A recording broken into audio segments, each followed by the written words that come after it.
Welcome to the Glenn Beck program. Well, today around 2 o'clock, Anthony Weiner announced his resignation. This is a man that arrogance and out of control doesn't begin to describe him. Sending naked pictures of himself, texting porn stars, even driving around with a car with a license plate that wasn't the right license plate for the car. The car wasn't even registered. This guy was totally out of control. He's an elected official who also last year tried to use the full power and force of the United States Congress, and did, to go after me and this program and my #1 radio client. He tried to shut my business down for political purposes. He tried to smear me and my client with the power of the Congress. He did so by using a bogus narrative that somehow or another I was committing ethics violations, while he was looking apparently into the porn ethics, etc., etc. This was a man who was in the midst of sending naked pictures of himself from the congressional gym to strangers while trying to smear me. It would be easy today for me to celebrate his exit. But the garbage in his life is now out, and the garbage that he has brought into our life is also now out. So now we are left with him just being a citizen, just like you and me, a man struggling with his problems, and problems he has. But he has a chance to make things right and to start all over. So tonight, personally, as a citizen, I am glad that he is gone. I thought he was doing an awful lot of damage to our country for a myriad of reasons. But as one human being to another, I wish Anthony Weiner serenity. And I truly hope that he finds the path to turn his life around.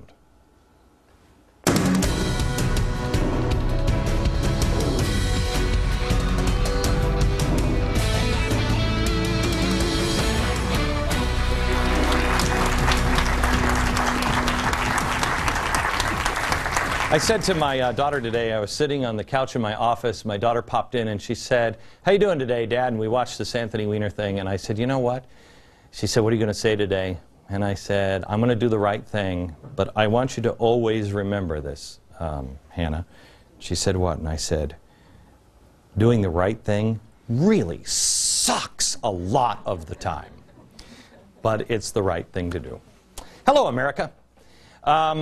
You know, I've got a really weird thing for you today. This program has baselessly alleged over the last 27 months that progressives have embarked on a 100-year campaign to chip away at the American culture, to undo everything that our founders have done, and one of the battlefields in that war is the classroom. That way, suddenly, America would wake up one day, they would know nothing about the founding history of our country, and we would be a country that would be lost. What crazy accusations. In a completely unrelated story, the annual study of American history, the nation's report card, has just been released. Told you a little bit about this yesterday. Only 20% of fourth graders performed at or above a proficient level. They didn't even know what the Declaration of Independence was. Eighth graders, it was worse. Only 17% performed at that proficient level. And for 12th graders, 12%. We went over some of the questions yesterday, and it is stunning how little our kids know. You cannot be a country. You cannot survive if you don't even know your own history.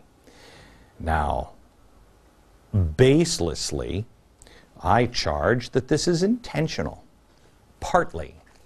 I mean, what better way to finally achieve the progressive dream of abandoning the Constitution, which they feel is a charter of negative liberties, than to make it old, antiquated document that nobody knows anything at all about? But I said it's partly a progressive agenda. Let's not just single out the progressives or the teachers or the kids or anything else. Hello, we are part of the problem as well. Because most of us aren't much better. We have taken our freedoms for granted for so long, we've lost our passion for it, because all we really do when we were kids is memorize dates. Who cares? Not the stories, and the stories are what is the important part. The adults have been caught on video now, put together by the Media Research Center. They're out front of the White House, and they were asked, can you tell us a little bit about our country? Really, really easy question, like, who's the Vice President of the United States? Watch us. Who is the Vice President of the United States? It's that crazy guy who doesn't know much. The crazy guy who doesn't know much. Who is the Speaker of the House? Speaker of the House, I know it's not Pelosi anymore. I know the name if I heard it, but I don't recognize it at the moment. I don't know. I don't know any of this stuff. Okay. Nope. Oh, the crier. The guy who cries all the time. The guy who cries all the time. Can you name one other member of the U.S. House of Representatives? The most famous one at the moment, Anthony Weiner. How sad is that?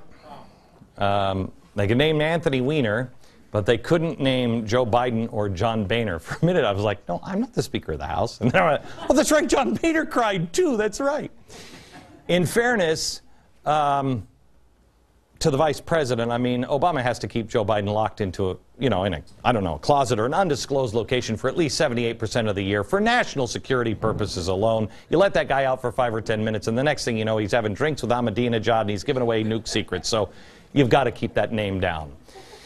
Is this a lack of education and a lack of interest in our nation's past? I'm speaking as a whole because I know you are engaged. You wouldn't have made Road to Serfdom a #1 bestseller if you weren't interested in history. Many Americans are. But the media can just bash Sarah Palin. The public can bash Sarah Palin for her remarks on Paul Revere, and nobody says anything because nobody knows the truth. A couple of weeks ago, they called Sarah Palin stupid and every other name in the book. It's not new to the Palins. They're used to it, I'm guessing, by this point. But historians were immediately asked about this. Yes, believe it or not, this is the story, and one of the only stories the press ruthlessly investigates. Sarah Palin. Well, they pointed out, the historians did, a 1798 letter written by Paul Revere, where he describes how after his capture by the British officers, he warned that there would be 500 Americans there in a short time for, quote, I had alarmed the country all the way up. That's what Sarah Palin said he did.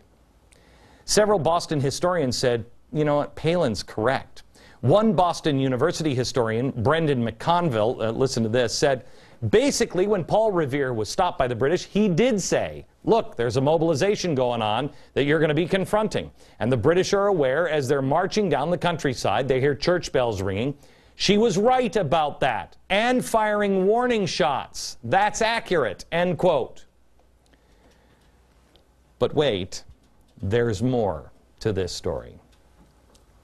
Despite the historic evidence on her side, he added that he wasn't convinced that Palin remarks reflected scholarship. Quote, I'd call her lucky in her comments. Really? What a lucky stab in the dark, huh? Others weren't quite as kind. One historian, even with the matching letter and Sarah Palin's comments, then went on to not only discredit her, but also said he wasn't sure that Paul Revere was telling the truth.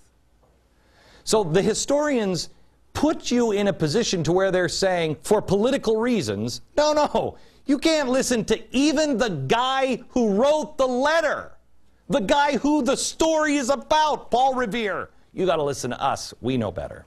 They're so desperate to mock and trash for political purposes that they are willing to distort and ignore political facts for political gain, or historic facts for political gain. They also bashed her when she told a Tea Party crowd, party like it's 1773. The media, of course, thought she was referring to the Declaration of Independence, which of course was signed in 1776. And it has become an accepted Palin gaffe. But if people knew their history, they would have turned on the media a lot earlier. They would know that she was referring to the Boston Tea Party, talking to a Tea Party, telling them to party like 1773, which is the year the Boston Tea Party happened.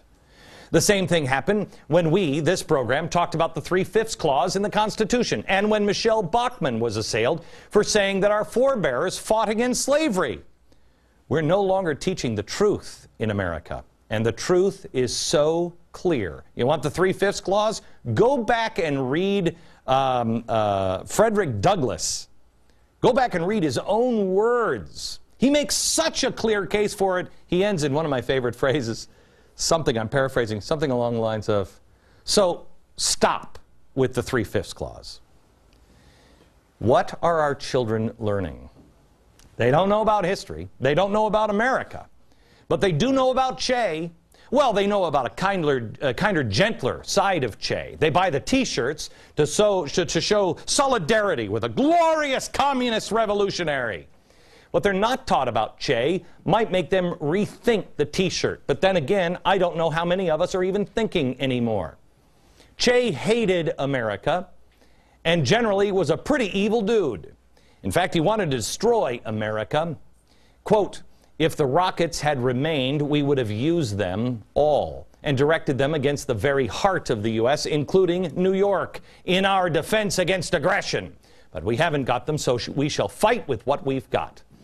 Every battle action is a battle cry against imperialism and for the battle hymn for the people's unity against the great enemy of mankind, the United States of America. Does it sound familiar? It's Che, but it could be a lot of revolutionaries that are currently working in and around our government. Che was also a racist. Does anybody wearing a T-shirt or carrying a Che purse know that? On the African American, quote, the Negro is indolent and a dreamer, spending his meager wage on frivolity and drink. The European has a tradition of work and saving. He was a murderer. Quote, to send men to the firing squad, judicial proof is unnecessary. These procedures are archaic bourgeois detail. This is revolution. And a revolutionary must become a cold killing machine motivated by pure hate. End quote. How do you feel about your T-shirt when you hear this one? Love of being a murderer. Quote, I feel my nostrils dilate, savoring the acrid smell of gunpowder and blood. Che was personally responsible for overseeing at least 163 executions. More than 100 of these were just political prisoners deemed to be traitors. Our society has glorified him. And somehow or another, our founders and our Constitution have become irrelevant or somehow or another evil. If an animal like Che can over time have his history twisted to the point where he is an international icon and our Constitution can be made irrelevant and oppressive, we stand no chance of survival. But there is good news. America is waking up. Sanity isn't completely dead. We told you about a story out of Arizona, and the top education official said yesterday that the ethnic studies program, you remember, the one we told you about that called for the overthrow of the United States government and had these students chanting for it because they were all revved up by former hippie revolutionaries. The superintendent said that course violated a new state law that if they don't cut the class, they risk losing 10% of their funding, about $15 million. The media describes this new law as controversial. Well, I want to tell you how controversial this is. Brace yourself. Here it is. This new controversial law, as described by the press, bans K-12 programs that, quote, promote the overthrow of the U.S. government. How controversial. Promote resentment towards a race or a class of people. How controversial. Or are designed primarily for pupils of one ethnic group or advocate ethnic solidarity. How controversial. I always thought white power would be bad. What's the difference if you just change the color? It's not controversial. We are being led astray intentionally. About a week ago, I asked you, and I told you, what do we have, 11 shows remaining. We have 11 shows remaining, 10 after tonight on this network. We have tried to do history. I think there are many, I know, on our crew, including me, and many in our audience that have learned things on this program, in particular about African American history, that nobody has ever, none of us knew. None of us knew. We asked you a few days ago, in our last 11 shows, if we did a show on history, what would you want? The number one thing was another session with my good friend David Barton, who, by the way, is this the first time you've been on TV since you were on with Jon Stewart? It may be. I think it was. I think you did a good job. I warned you. I said, you're not going into a friendly place, but you handled him quite nicely.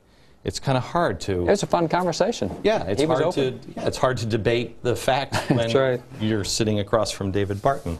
Right. I should have actually called Jon Stewart and said, I warn you. He's a killer. All right, David Barton is the founder and president of Wall Builders. Josh Charles is the co-author of The Original Argument, the translation of the Federalist Papers, and Chris Stewart is the author of 7 Tipping Points That Saved the World. Okay, I want to start, well, I'm going to start with the audience, because you're going to direct this program today. Where do you want to start? Yes, sir. Hey, Glenn, I sit down in the offices of some great members of Congress and the U.S. Senate, Bachmann, Pence, DeMint, Colonel West, and I ask them, how do we get back to the basics, back to the Constitution? And they say, we got to go back and we got to learn it. And I say, how do we learn the Constitution when some of the own Republicans that we put into office are against the Constitution? So I ask you, who's more dangerous? Is it George Soros and his minions, or is it some of these camouflage Republicans that we put in office and they screw us in our back? I think the most dangerous of us, and let's talk about this one historically, I think the most dangerous of us is us, because it's our responsibility, is it not? Congress is a reflection of us. It reflects our lack of knowledge of this. Now, I will say one caveat. ISI, Intercollegiate Studies Institute, did the same kind of thing that NAEP just did with that history study. They took the questions that you have to know to become a citizen if you're an immigrant. If you know nothing about America and start from ground zero, here's what you have to know to be a citizen. They gave that to citizens, and 71% of citizens who live here didn't know enough to become a citizen in the United States. Here's the deal, though. They gave it to elected officials as well. Elected officials scored lower on the test than citizens did. I believe that. You know, as an officer of our government, an officer of representing the people, whether they're military officers or congressional leaders or Congress people, they swear an oath to the Constitution. And yet we don't require that they understand the Constitution. Yeah. There's a couple congressmen or senators who make a point of carrying a pocket Constitution around with them. And generally, they're ridiculed for that. Oh, isn't that quaint that they, that they're referring to the Constitution? I used to be that guy. I used to be that guy who used to make fun of people who said, "Oh, gee, we're a republic, not a democracy." I'm like, give it a rest. Yeah. It does make a difference. I used to be the guy who ridiculed people who walked around with a pocket Constitution, because you immediately think pocket protector. You're like, oh. Well, hello, Mr. Geek. Yeah. How are you today? Yeah. But you know what? That's all we have. We were talking on the air. Josh was on the air with me on radio today, and we were talking about, we call it now the good and plenty clause that John Conyers said. I don't remember what he actually... General welfare clause. Right. Yeah, the general welfare clause. Yeah. And we were at the time saying, what the... I don't even know where that is. Yeah. I don't even know where that doesn't exist. He didn't even know the Constitution. Yeah. When we were talking about the 2,000-page bills, the Federalist Papers, what do they say about basically 2,000-page bills? Basically, if the law is too complicated for people to understand it, that's a dangerous tipping point for any country, where the people can't understand it. It's unintelligible even to the people who are writing it, and that's what's happened. We've become an administrative state where the government is so pushing itself in areas where it can't go, where these congressmen, congresswomen can't possibly be experts in the things they're legislating on, so they literally consign that responsibility to experts. And which Federalist paper is it? Do you remember which one it is? I honestly forget it. 62. 62. Yeah. That says if you can't understand it, if you can't understand the bill, then people can't navigate in their own lives, and you can't do business. Yesterday, we heard the president say to the NBC said to the president, "How can you fix this economy if you can't get people to businesses to open up the purse strings?" And his response was, "Well, we have a lot of complex things going on, like, for instance, ATM machines." ATM machines? That's it? Like it's Rosie the robot out dispensing cash. That's not it. It is in the Federalist paper, number 62. Read it. He says, was that Madison? That was Madison. Madison. Yes. He says in that, if the law becomes so complex that nobody understands it, business won't be able to do business because they'll be trying to figure out the laws and they won't be able to move forward. It's our fault. We have to study it and hold their feet to the fire. Back in just a second.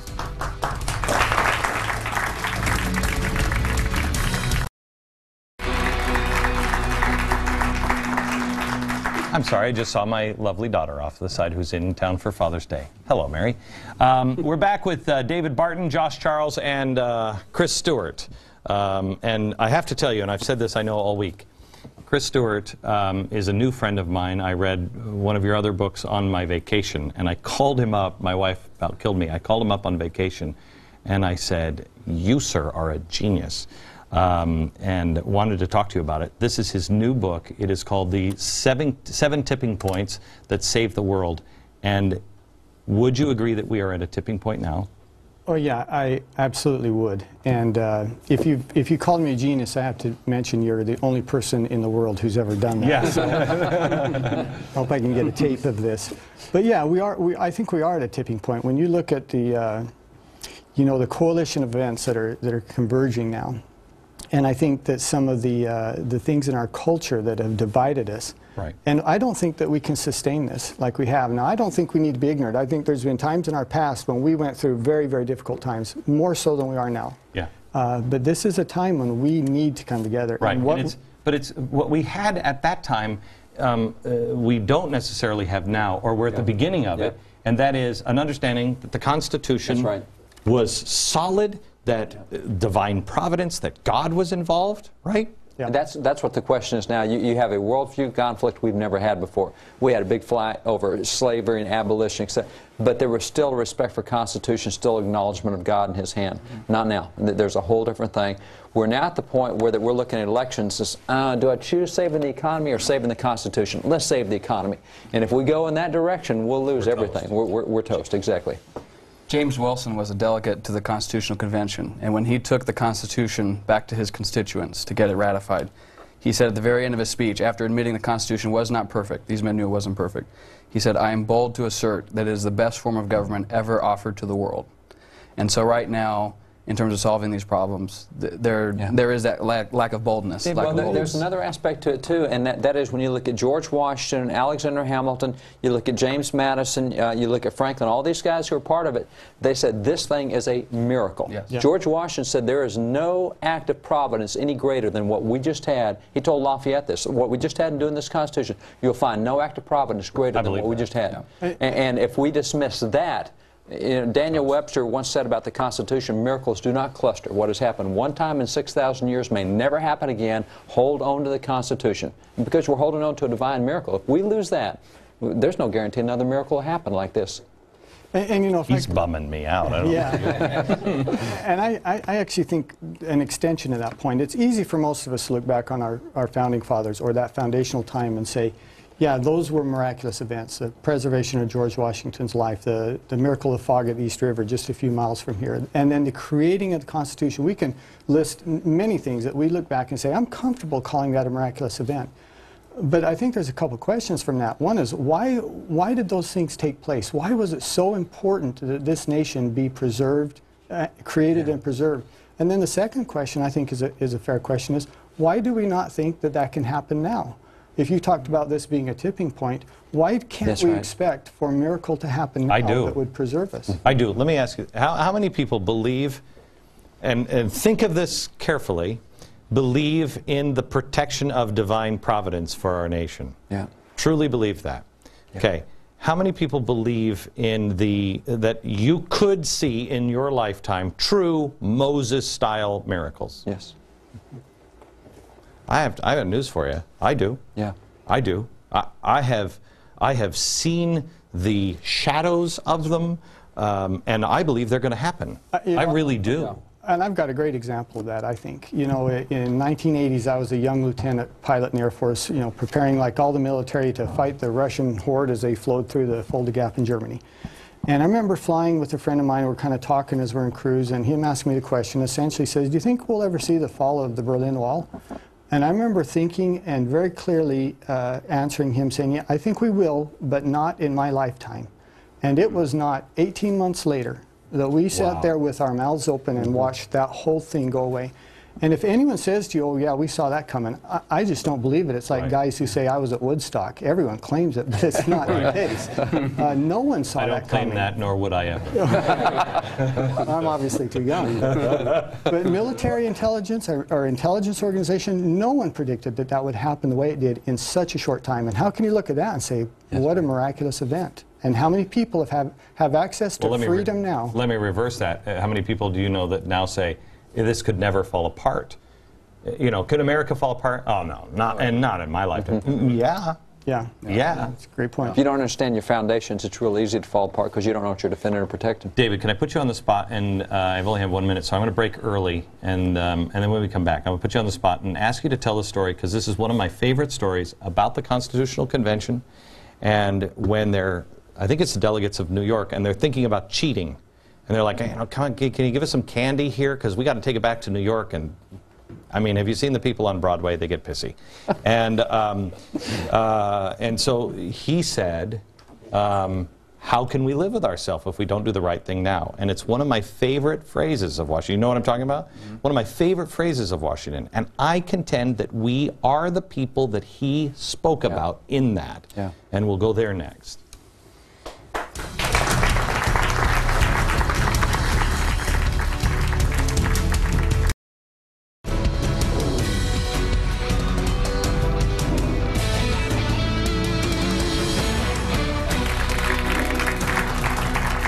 Tonight, we have 11 programs left on the Fox News Channel, and we wanted to bring a history one more time, at least one more time in the next 11 days. And we want to talk to David Barton, Josh Charles, and Chris Stewart. Before we went into the break, I asked David to help out on a story. It's one of my favorite news stories of George Washington, new for me, where they were at the Constitutional Convention, and they are arguing back and forth. Josh, you probably know this too. Arguing back and forth, and I think it was New York that said, you got to help us out. I mean, we got to have something here, because we weren't even sent to do this job. And Washington spoke up, and he said, we can't compromise. And I'm paraphrasing. He was much more eloquent than I could ever be, but he said, how can we live with ourselves at the end if we would now compromise here with this opportunity? We have to do the right thing. He said, the event is in the hand of God. Let us raise a standard. Let us raise a standard. Yeah, to which the wise and just can repair. Do you believe that he expected us, that we are now to be the wise and just? That we're not. Yeah. But we need to be. He also gave a speech after that where he said that Providence has plainly put it in the hands of the people, and if it gets off track, it'll be the people, but I can't believe that will ever happen. I mean, his optimism was so high, and that's what he expressed. John Adams, shortly after that, gave a speech where he says, every citizen has to become for himself a statesman. He has to judge and read every legislative act, because that's the only way you can hold them accountable, is you have to know what they're doing, because they'll tell you stuff.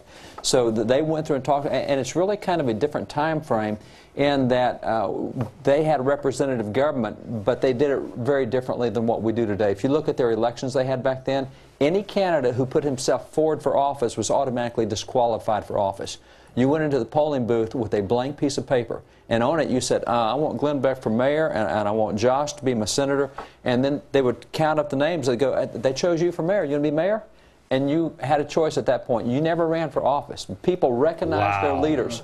They said if you... That's fantastic. The statement that Sam Adams said was if you put yourself forward for office, you will become a dangerous party man. Can I tell you something? And that was his statement. In my church, it's all done with callings like that. You don't become a bishop. You're called. That's right. And I was told when I first joined my church, they said if you ever want a calling, you ever want to be a bishop, you'll never make it. That's right. And I said immediately, I am printing up buttons back for bishop. Yeah, that's right. Let's campaign on that. Let me go to Scott, because I think you kind of have a question that kind of fits here.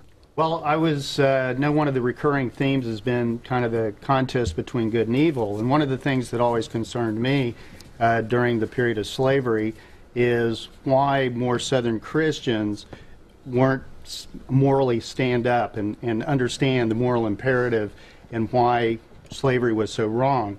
And did it boil down to economics?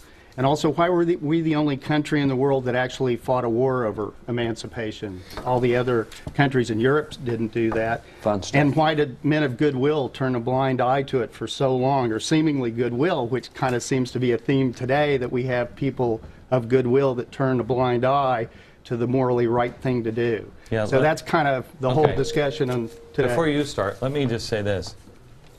Why are so many people turning a blind eye to sex slavery that is still going on all around the world, that is going, stoning of homosexuals in Iran, and we don't really seem to care, to abortion, whatever. You can name them, and it seems as though people are asleep. People are no different, are they, now than they were then, on turning a blind eye? You can come up with a million different reasons for it. I think we have a tendency to be less involved now because we watch things on TV and we elect people to represent us, and every member of Congress has 670,000 constituents. I'm just one. They won't listen to me. I don't have... And so we have talked ourselves by the tens of millions into thinking that we're impotent and have no ability to do anything. That, I think, is one difference from previous generations, is that we have a mentality that says, I can't make a difference. And yet the polling numbers still remain consistently high. This week, 61% of the nation said that having an abortion is morally wrong. That's a pretty strong number. 62% today came out and said, we think marriage should be a man and a woman only, no exceptions. That's strong. But we don't see that kind of political impetus going, although the numbers are high. But going back to the slavery thing, when John Quincy Adams finished his term as President of the United States, 1825, 1829, he went in, the only president ever to become a member of Congress, and he went in with a nickname, the Hellhound of Abolition. He was not going to let go of that issue until he ended slavery. That was his nickname throughout. He spent 17 years as a one-issue congressman, and when he got there, he looked around at all the representatives, and the overwhelming majority were from the northern states that are anti-slavery. They've already ended slavery. He said the difficulty we have in Congress is they keep looking at slavery as an economic issue, not a moral issue. He said if we can't make it a moral issue, if we keep it an economic issue, we'll never end it. Well, it finally became a moral issue because of things like the Fugitive Slave Law of 1850, 1854, the Kansas-Nebraska Act, all this other stuff going on. You had a lot of... Go ahead. Isn't it interesting that what's happening now in America, everything, capitalism, it's becoming a moral issue. That capitalism hurts people. The border issue is, everything. Everything is social justice. That's right. Everything is so. Is that where that came from? Well, that came actually after the Civil War. It didn't come from back there at that point in time, because they still had the clarity of not making things that were not moral into moral issues. Now we try to shroud everything with a moral respectability, and that tells us we're supposed to automatically back off and allow it, but it's not. But you do have the issue that when the people finally recognized as a moral issue, the election of 1861, the people overwhelmingly said, we want a platform. We've got a Republican platform for president, for House and Senate. We want them in. They promised to abolish slavery. 11 planks, 9 of them abolished slavery. They put them in. It was then that half the Congress resigned and said, these guys, if they're going to abolish slavery, we're leaving. We're not. We always say the South seceded from the North. It was not. It was a group of political leaders who said, we're not going to be a part of ending slavery. And that was the inability of Congress to handle what the people had said through elections. They refused to do what the people said. Back in just a second.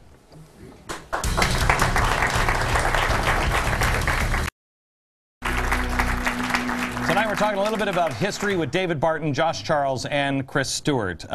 Chris, we were talking in the break about the power of the individual in your book about tipping points.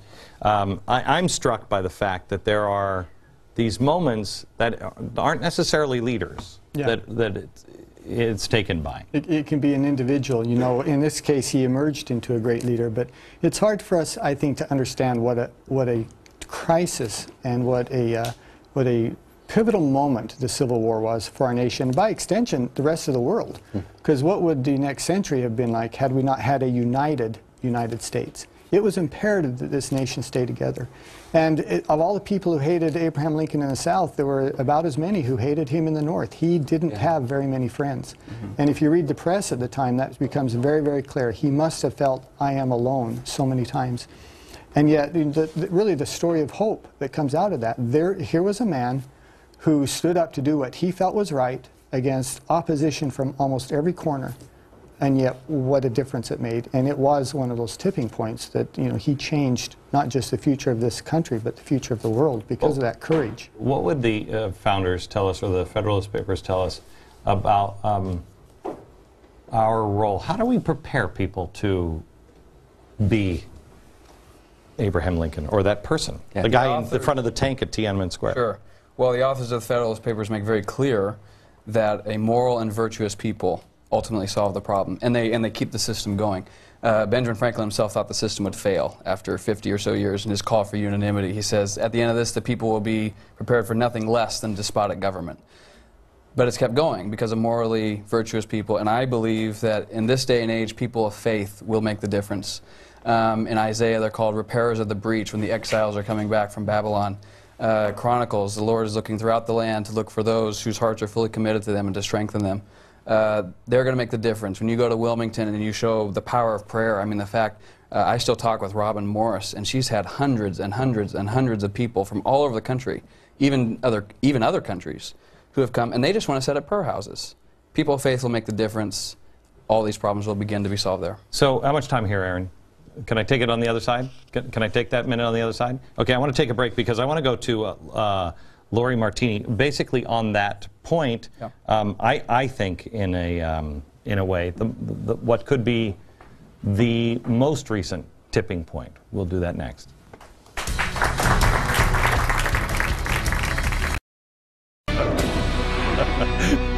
Lori, how are you? I'm excellent. Where are you from?